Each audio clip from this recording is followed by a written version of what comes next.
Ang maalamat na antingero sa bayan ng Ibaan.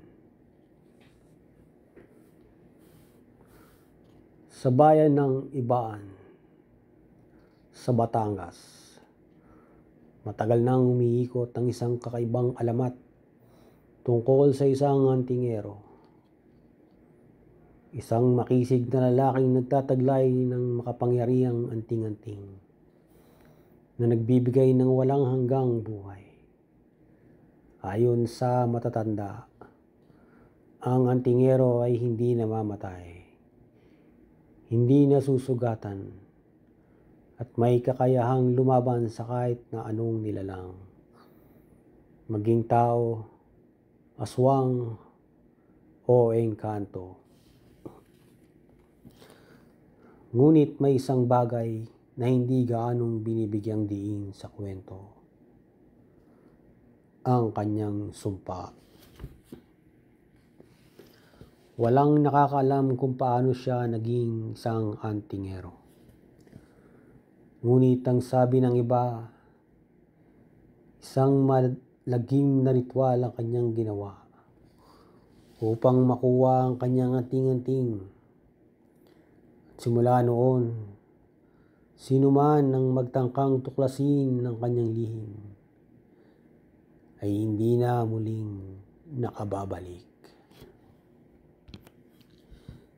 Ang alamat na ito ay naging bahagi na ng kultura ng mga taga-Ibaan. Sa tuwing sasapit ang gabi, lalo na kung kabilugan ng buwan, pinagbabawal ng mga matatanda ang pagpunta sa masukal na bahagi ng kagubatan sa dulong bahagi ng bayan. Ang lugar kung saan sinasabing naniniraan ang makisig na antingero. Ngunit hindi lahat ay naniniwala sa alamat. Isa na rito si Julio. Isang 26 na taong gulang na lalaki mula sa baryo Tulay. Isa siyang mangingisda at tagapaghatid ng paninda sa pamilihan. Kaya sanay siyang gumala sa iba't ibang bahagi ng bayan. Matapang siya at hindi basta-basta natatakot sa mga kwento ng matatanda. Ngunit isang araw, isang pangyayari ang nagbago ng lahat.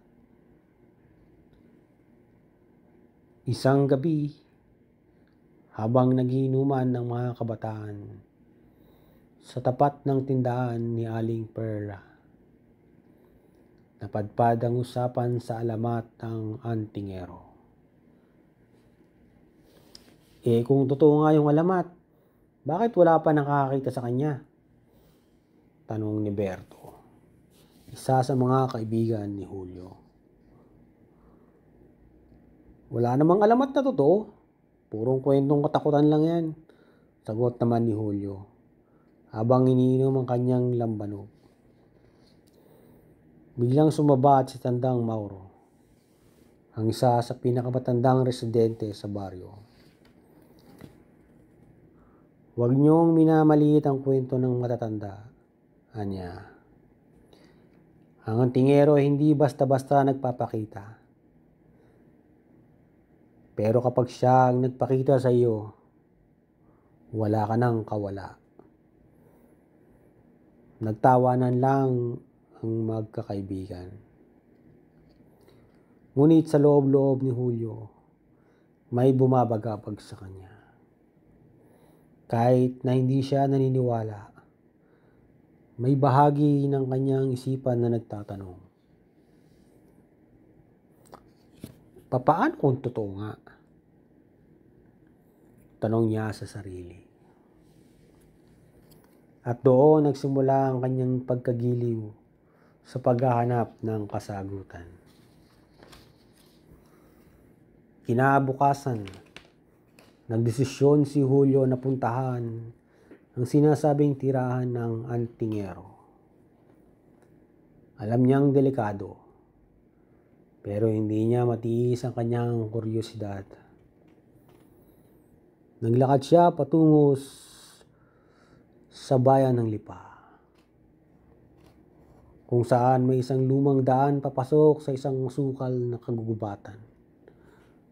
2 daan patungo sa tahanan ng antingero. Habang lumalalim ang kanyang paglalakbay, unti-unti nagbago ang kanyang paligid.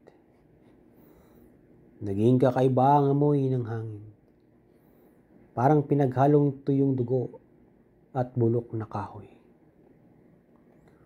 Wala siyang marinig kundi ang may hinang kaluskos ng mga dahon at ang tila mga bulong ng hindi nakikitang nilalang.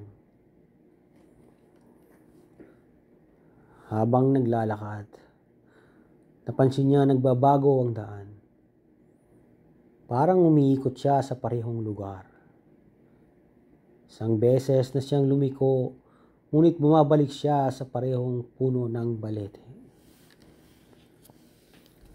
Niloloko lang ako ng utak ko, bulong niya sa sarili. Pero nang tiningnan niya ang kanyang relo, napagtanto niyang 2 oras na siyang naglalakad. Pero parang hindi siya nakakalayo. Napansin rin niyang dumidilim na ang paligid. Kahit pa dapat ay sikat pa ang araw.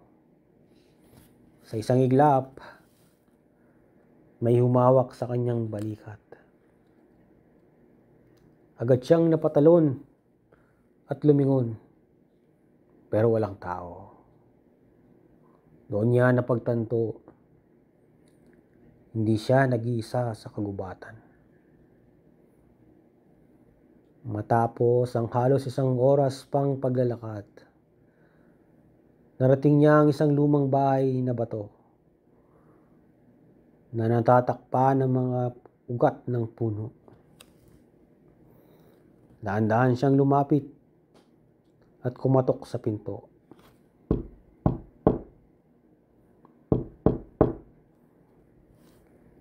Isang malakas na ugong ang narinig niya mula sa loob.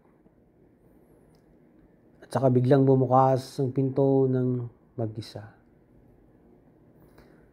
Sa loob, nakita niya ang isang matandang lalaki na nakaupo sa gitna ng isang altar. May mga kandila sa paligid at maraming anting-anting na nakasabit sa dingding. "Bakit ka narito, binata?" Malamig na tanong ng matanda. "Gusto ko lang pong malaman ang katotohanan tungkol sa inyo," sagot ni Julio. Isang matagal na katahimikan ang bumalot sa pagitan nila. "Kung ganoon, halika." Habang nakaupo si Julio sa harap ng matanda, napansin niyang lumalalim ang anino sa paligid. Parang umiikot ang buong kwarto sa kanila. "Ang kapangyarihan ay may kapalit," sabi ng antingero. "At ang anting-anting ko ay hindi isang simpleng agimat." Itinuro ng matanda ang isang bote ng itim na likido sa altar. "Ito ang dugo ng aking unang biktima." Dahan-dahang umatras si Julio, pero hindi siya makagalaw. Para bang may mabigat na kamay na pumipigil sa kanya. "Ikaw na ang susunod," bulong ng antingero. Doon niya nakita ang hindi kapani-paniwala. Ang mukha ng matanda ay unti-unting nagbabago. Nagiging katulad ito ng mukha ng mga taong nawawala sa bayan. At sa huling pagkakataon, bago siya tuluyang lamunin ng dilim, narinig niya ang bulong ng antingero. "Ngayon, ikaw na ang antingero. Lumipas ang mga taon, pero hindi na muling nakita si Julio. Sa bayan ng Ibaan, may panibagong alamat na namuo. Isang bagong antingero ang gumagala sa kagubatan. At sino man ang magtangkang hanapin siya, hindi na muling makababalik.